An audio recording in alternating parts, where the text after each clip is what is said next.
मुलांनो, आज आपण एक गोष्ट पाहणार आहोत. गोष्टीचं नाव आहे चतुर कावळा.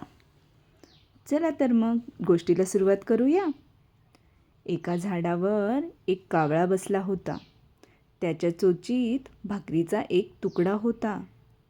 त्याच झाडाखालून एक कोल्हा जात होता. कावळ्याच्या चोचीतील भाकरीचा तुकडा पाहून कोल्ह्याला खूप आनंद झाला. अरे वा, कावळोबाला आज चांगला लाभ झालेला दिसतो.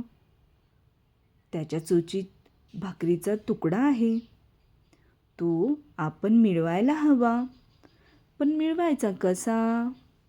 काहीतरी युक्ती करून कावळ्याला चोच उघडायला भाग पाडलं पाहिजे. कोल्होबा विचार करत होता. कोल्होबा कावळ्याला म्हणाला, काय कावळे दादा, आज तुम्ही खूपच आनंदी दिसत आहात. तुमचं गाणं ऐकून खूप दिवस झाले. एक छान गाणं म्हणा ना. कावळा विचार करायला लागतो. अरे वा, हा लबाड कोल्हा आज माझ्याशी इतका गोड का बोलतोय? त्याचा या भाकरीवर डोळा दिसतोय. ठीक आहे, याचा डाव याच्यावरच उलटून टाकूया.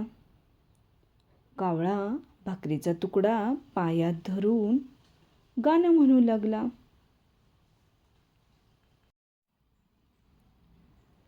कावळा मग कोल्ह्याला म्हणाला, कोल्होबा, गाणं आवडलं का? कावळा जरा हुशारच दिसतोय. भाकरीचा तुकडा मिळवण्यासाठी आपण दुसरी युक्ती शोधली पाहिजे, असं कोल्होबा विचार करत होता. मग कोल्हा कावळ्याला पुन्हा म्हणाला, वा कावळे दादा, गाणं छानच होतं, पण तुमचा नाचही छान असतो म्हणे. जरा नाचून दाखवाल का? तर जरा मज्जा येईल.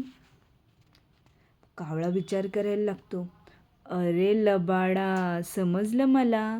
मी नाचताना माझ्या पायातला भाकरीचा तुकडा खाली पडेल आणि तो घेऊन तुला पळता येईल. असा डाव आहे का? आता मला समजला. थांब, तुझी चांगलीच फजिती करतो. मग कावळा काय करतो? भाकरीचा तुकडा चोचीत धरून नाचू लागतो.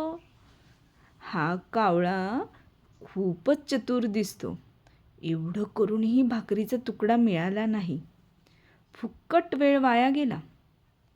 बघू आता दुसरीकडे काही मिळतंय का, असा विचार करत कोल्हा शेवटी खाली मान घालून निघून गेला.